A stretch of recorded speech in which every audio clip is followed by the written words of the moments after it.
Hello दोस्तों, good morning, Radhe Radhe, Ram Ram. मैं विनोद कुमार कश्यप आप सभी का एग्ज़ाम सिटी में फिर से स्वागत करता हूं।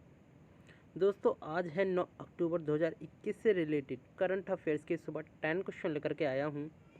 और दोस्तों, अभी तक आपने मेरे चैनल को सब्सक्राइब नहीं किया है तो सब्सक्राइब करें, साथ में बेल आइकन घंटी भी दबाएँ ताकि आने वाली नोटिफिकेशन आपको मिल सके। तो चलिए स्टार्ट करते हैं आज का पहला क्वेश्चन। राष्ट्रीय बाघ संरक्षण प्राधिकरण ने किस राज्य के गुरु घासीदास नेशनल पार्क और तमौर पिंगला वन्य जीव अभ्यारण्य को नया टाइगर रिजर्व घोषित किया है? ये क्या है? छत्तीसगढ़ ने। तो इस क्वेश्चन का ये ऑप्शन ठीक है। प्रमुख तथ्य है उदती सीता नदी, अचान कुमार और इंद्रावती टाइगर रिजर्व के बाद छत्तीसगढ़ में यह चौथा टाइगर रिजर्व है। Special dose for exam. राष्ट्रीय बाघ संरक्षण प्राधिकरण की स्थापना कब हुई थी? दिसंबर 2005 में। विश्व बाघ दिवस कब मनाया जाता है? 29 जुलाई को। बाघ संरक्षण अधिनियम कब लाया गया था? 1973 में। भारत का 51वां टाइगर रिजर्व कौन सा है? श्री विल्लीपुथुर, मेघामलाई। भारत का सबसे पहला टाइगर रिजर्व कौन सा था? Jim Corbett. अब इसका नया नाम क्या है? रामगंगा। भारत का सबसे बड़ा टाइगर रिजर्व क्षेत्र कौन सा है? नागार्जुन श्री शैलम अभ्यारण्य भारत का सबसे बड़ा टाइगर रिजर्व है, जो कि आंध्र प्रदेश में है। क्षेत्रफल की दृष्टि से भारत का सबसे छोटा टाइगर रिजर्व कहाँ पर है? ये मध्य प्रदेश में स्थित पेंच टाइगर रिजर्व है। अब जान लेते हैं छत्तीसगढ़ के बारे में। किस राज्य सरकार ने सूखा प्रभावित किसानों को 9,000 रुपये प्रति एकड़ देने की घोषणा की है? ये की है छत्तीसगढ़ गवर्नमेंट ने। हाल ही में शहरी क्षेत्र में सामुदायिक वन संसाधन मान्यता पत्र देने वाला देश में पहला जिला बन गया है धमतरी। छत्तीसगढ़ वीरानी पुरस्कार किसे दिया गया था? दूती चंद को। अजीत जोगी, जिनका हाल ही में निधन हो गया, वो किस राज्य के पहले मुख्यमंत्री थे? वो थे छत्तीसगढ़ राज्य के। Special dose for exam. चर्चा में रही पत्रकार कल्याण कोष योजना किस राज्य से संबंधित है? ये छत्तीसगढ़ राज्य से। छत्तीसगढ़ में माओवादियों को सही रास्ते पर लाने के लिए पुलिस द्वारा कौन सा अभियान चलाया गया? लॉन बरातू। किस राज्य सरकार ने राज्य को भारत का बाजरा केंद्र बनाने के उद्देश्य से बाजरा मिशन लॉन्च किया है? ये क्या है? छत्तीसगढ़ ने। भारतीय बाजरा अनुसंधान संस्थान कहाँ पर स्थित है? ये हैदराबाद में स्थित है। पंडवानी नृत्य पांडुराम, देवांगन, रितु वर्मा, तिजनबाई, और इसका इम्पोर्टेंट है तिजनबाई। छत्तीसगढ़ राज्य कब बना था? 1 नवंबर 2000 को। भारतीय संघ का 26वां राज्य कब बना था? और छत्तीसगढ़ की राजधानी क्या है? रायपुर। भिलाई स्टील प्लांट किस देश के सहयोग से लगाया गया था? ये रूस के सहयोग से। महानदी का उद्गम स्थल रायपुर छत्तीसगढ़ में सिहावा नामक पर्वत से निकलती है। छत्तीसगढ़ की गंगा और उड़ीसा का शोक भी किस नदी को कहा जाता है? ये महानदी को। बंगाल का शोक किसे कहा जाता है? दामोदर नदी को। और बिहार का शोक कोसी नदी को। तो इस क्वेश्चन से आपको इतनी जानकारी मिलती है।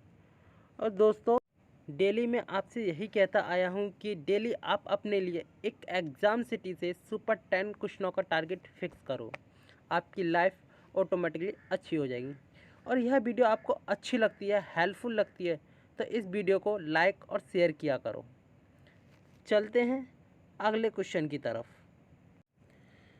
हाल ही में भारत के एजुकेशन सिस्टम पर किसने 2021 state of the education report for India no teachers no class जारी की है? तो ये की है यूनेस्को ने। तो इस क्वेश्चन का ये ऑप्शन ठीक है। प्रमुख तथ्य यूनेस्को की 2021 state of the education report for India no teachers no class के अनुसार भारत में करीब 1.1 लाख स्कूल सिर्फ एक टीचर के भरोसे चल रहे हैं। Special dose for exam.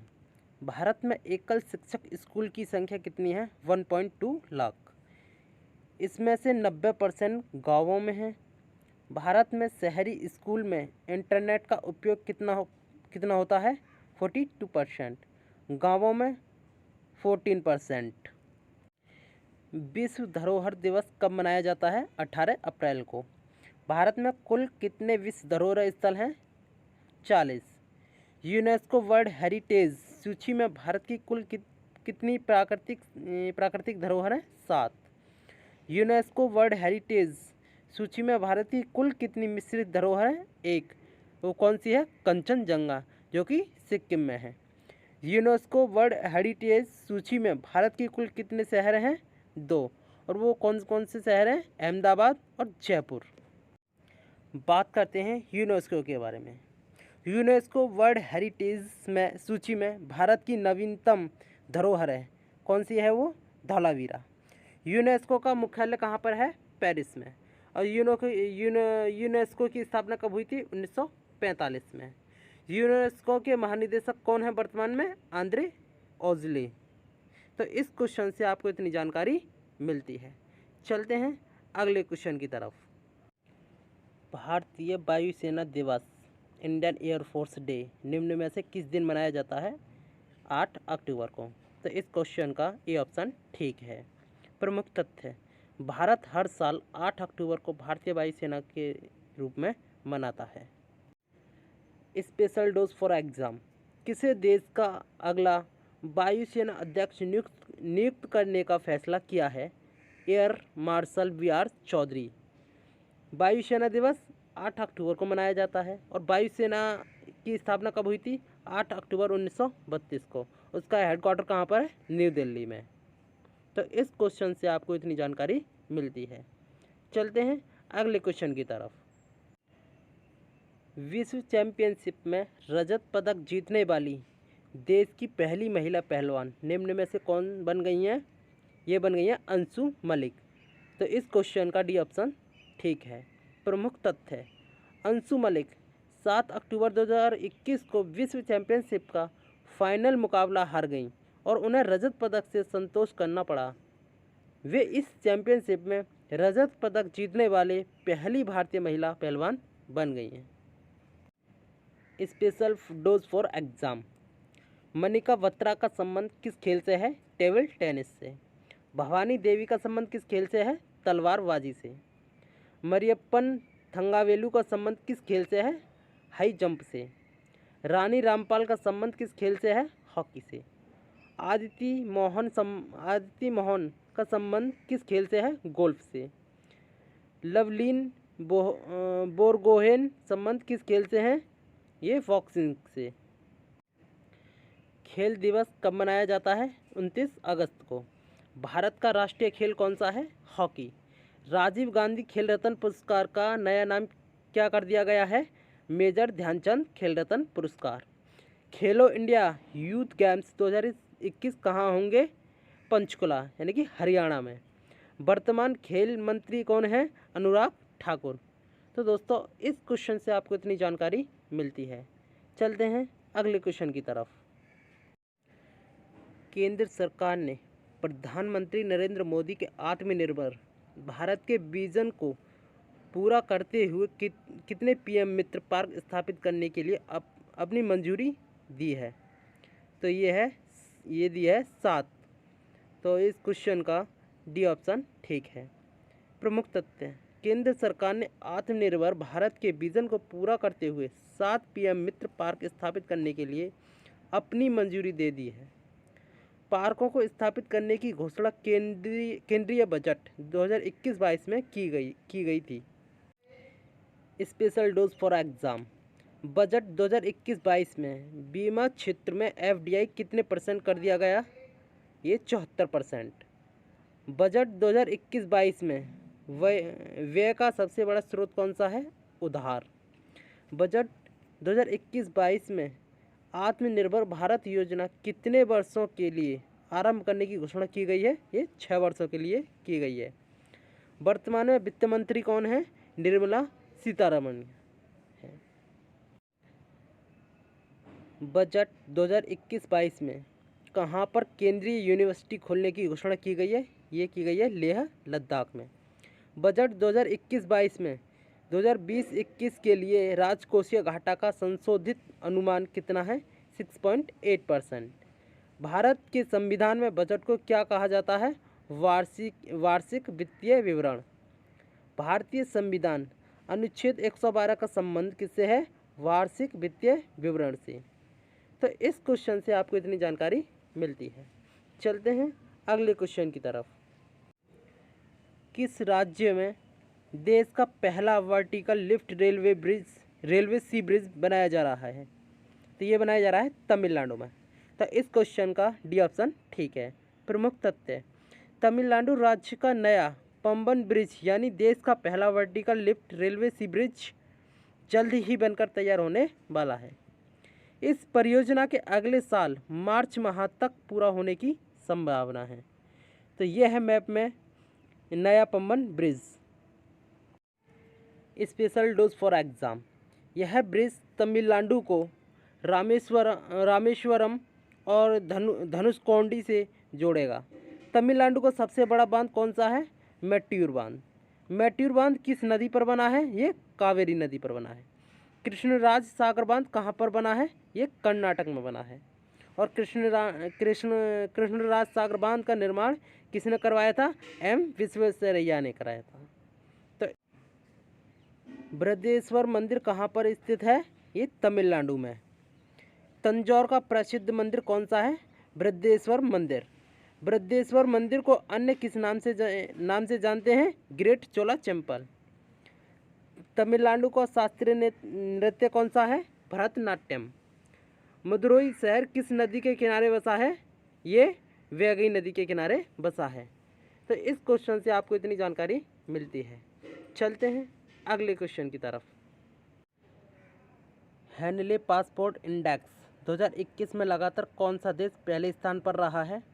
तो ये रहा है जापान। तो इस क्वेश्चन का बी ऑप्शन ठीक है। प्रमुख तथ्य: हैनले पासपोर्ट इंडेक्स 2021 में भारत की रैंक 90 रही है। सबसे अंतिम स्थान पर अफगानिस्तान है। स्पेशल डोज फॉर एग्ज़ाम: प्रमुख सूचकांक 2020-21 में भारत की रैंक। विश्व प्रसन्नता सूचकांक 2021 में भारत की रैंक क्या है? 139वीं रैंक। विश्व प्रेस स्वतंत्रता सूचकांक 2021 में क्या है? 142वीं रैंक। और मानव विकास सूचकांक में 2020 में भारत की रैंक क्या है? 131वीं। जेंडर गैप इंडेक्स 2021 में भारत की रैंक क्या है? 140वीं। Ease of doing business report 2020 में भारत की रैंक क्या है? 63वीं। वैश्विक साइबर सुरक्षा सूचकांक 2021 में भारत की रैंक क्या है? 10वीं। तो इस क्वेश्चन से आपको इतनी जानकारी मिलती है। चलते हैं अगले क्वेश्चन की तरफ। किस राज्य सरकार ने सैनिटरी नैपकिन प्रदान करने के लिए स्वच्छ कार्यक्रम शुरू किया है? तो ये क्या है? आंध्र प्रदेश सरकार ने। तो इस क्वेश्चन का बी ऑप्शन ठीक है। प्रमुख तथ्य: आंध्र प्रदेश के मुख्यमंत्री वाई.एस. जगनमोहन रेड्डी ने सरकारी स्कूलों और कॉलेजों में पढ़ने वाली किशोरियों के स्वास्थ्य और स्वच्छता के उद्देश्य से स्वच्छ कार्यक्रम की शुरुआत की है, जिसके तहत उन्हें गुणवत्तापूर्ण सैनिटरी नैपकिन निःशुल्क उपलब्ध कराई जाएगी। स्पेशल डोज फॉर एग्ज़ाम: हाल ही में Scotch chief minister of the year पुरस्कार से किसे सम्मानित किया गया है? आंध्र प्रदेश के मुख्यमंत्री वाई.एस. जगनमोहन रेड्डी को। भारत का नवीनतम हाईकोर्ट कौन सा है? अमरावती। और भारत का 25वां हाईकोर्ट कौन सा है? ये भी अमरावती है। भाषाई आधार पर बनने वाला भारत का पहला राज्य कौन सा है? ये आंध्र प्रदेश। आंध्र प्रदेश का क्लासिकल नृत्य कौन सा है? कुचिपुड़ी। शून्य अभियान किसके द्वारा आरंभ किया गया था? नीति आयोग के द्वारा। स्वच्छ भारत अभियान कब शुरू किया गया था? 2 अक्टूबर 2014 से 2 अक्टूबर 2019 तक ये चला था। स्वच्छ भारत अभियान 2.0 कब शुरू हुआ था? 1 अक्टूबर 2021 को। और किसने शुरू किया था? प्रधानमंत्री नरेंद्र मोदी जी ने। तो इस क्वेश्चन से आपको इतनी जानकारी मिलती है। चलते हैं नेक्स्ट क्वेश्चन की तरफ। किस बैंक ने भारतीय नौसेना के सहयोग से नव ई कैश कार्ड लॉन्च किया है? तो ये क्या है? एसबीआई ने। तो इस क्वेश्चन का भी ऑप्शन ठीक है। प्रमुख तथ्य: देश के सबसे बड़े सरकारी बैंक भारतीय स्टेट बैंक ने भारतीय नौसेना के सम्मान में एक ई कार्ड लॉन्च किया है। इस कार्ड का नाम नव ई कैश रखा गया है। नौसेना के अध्यक्ष कौन है? करमबीर सिंह। और नौसेना दिवस कब मनाया जाता है? 4 दिसंबर को। स्पेशल डोज फॉर एग्जाम: इस कार्ड पर INS विक्रमादित्य की फ़ोटो लगी है। इस कार्ड में डुअल चिप कार्ड टेक्नोलॉजी का इस्तेमाल किया गया है। इस कार्ड की मदद से ऑनलाइन और ऑफलाइन दोनों तरीक़ों से पेमेंट किया जा सकता है। इस कार्ड का इस्तेमाल रेगुलर डेबिट कार्ड की तरह और प्रीपेड कार्ड की तरह भी किया जा सकता है। इंपीरियल बैंक ऑफ इंडिया की स्थापना कितने बैंकों को मिलाकर और कब की गई थी? ये 3 बैंकों को मिलाकर की गई थी और 27 जनवरी 1921 में की गई थी। नंबर 1 बैंक ऑफ कोलकाता, और इसकी स्थापना कब हुई थी? 1806 में। नंबर 2 बैंक ऑफ मुंबई, और इसकी स्थापना कब हुई थी? 1840 में। और नंबर 3 पर आता है बैंक ऑफ मद्रास, जो कि इसकी स्थापना कब हुई थी? 1843 को। इन तीनों को मिलाकर के एक बैंक बना था इंपीरियल बैंक ऑफ इंडिया। 1 जुलाई 1955 को किस बैंक का नाम बदलकर स्टेट बैंक ऑफ इंडिया रख दिया गया था? ये इंपीरियल बैंक का। एसबीआई का मुख्यालय कहाँ पर है? मुंबई। और एसबीआई के वर्तमान में प्रमुख कौन है? दिनेश कुमार खारा। भारत का सबसे पुराना बैंक कौन सा है? बैंक ऑफ कोलकाता, और इसकी स्थापना कभी थी? 1806 में। आरबीआई के 25वें और वर्तमान में गवर्नर कौन है? शक्तिकांत दास। भारत में किस वर्ष 14 बैंकों का राष्ट्रीयकरण किया गया था? 19 जुलाई 1969 को। तो दोस्तों, इस क्वेश्चन से आपको इतनी जानकारी मिलती है। तो चलते हैं आज के लास्ट क्वेश्चन की तरफ। किस राज्य केंद्र शासित प्रदेश ने अपनी स्वास्थ्य सूचना प्रबंध प्रणाली परियोजना के तहत प्रत्येक नागरिक को एक अद्वितीय स्वास्थ्य कार्ड जारी करने का निर्णय लिया है? ये लिया है दिल्ली सरकार ने। तो इस क्वेश्चन का ए ऑप्शन ठीक है। प्रमुख तथ्य: दिल्ली सरकार ने स्वास्थ्य सूचना प्रबंध प्रणाली परियोजना के तहत केंद्र शासित प्रदेश के प्रत्येक नागरिक को एक अद्वितीय स्वास्थ्य कार्ड जारी करने के प्रस्ताव को मंजूरी दे दी है। Special dose for exam: Tecno ने अपना पहला एक्सक्लूसिव रिटेल आउटलेट भारत के किस शहर में लॉन्च किया है? ये क्या है? दिल्ली में। पहली पशु DNA प्रयोगशाला कहाँ स्थापित की गई है? रोहिणी, दिल्ली में। हाल ही में PM दक्ष पोर्टल और मोबाइल ऐप कहाँ से लॉन्च किया गया है? ये दिल्ली से। 40वां भारत अंतर्राष्ट्रीय व्यापार मेला कहाँ आयोजित किया जाएगा? ये दिल्ली में। दुनिया का दूसरा सबसे बड़ा जीन बैंक बनाया गया है, ये कहाँ बनाया गया है? दिल्ली में। हाल ही में किस वरिष्ठ IPS अफसर को दिल्ली पुलिस का नया आयुक्त बनाया गया है? ये राकेश अस्थाना को। कौन सा राजमार्ग देश का पहला वाहन अनुकूल राजमार्ग बन गया है? दिल्ली से चंडीगढ़ राजमार्ग। किस केंद्र शासित प्रदेश ने देश के पहले स्मॉग टावर का उद्घाटन किया है? ये दिल्ली। भारत में सर्वाधिक जनसंख्या घनत्व यानी केंद्र शासित प्रदेश है दिल्ली। किस राज्य सरकार ने फैसलेस परिवहन सेवाएं लॉन्च करने की घोषणा की है? ये की है दिल्ली राज्य सरकार ने। ये है मैप में दिल्ली। दिल्ली के मुख्यमंत्री कौन है? अरविंद केजरीवाल। और दिल्ली के उपराज्यपाल कौन है? अनिल बैजल। तो दोस्तों, इस क्वेश्चन से आपको इतनी जानकारी मिलती है। और दोस्तों, आपको आज की वीडियो कैसी लगी कमेंट सेक्शन में ज़रूर बताना, और मेरी वीडियो को लाइक और शेयर किया करो। सभी वीडियो की लिंकें आपको मेरी इस वीडियो की डिस्क्रिप्शन में मिल जाएगी। मिलते हैं नेक्स्ट वीडियो में। जय हिंद, जय भारत।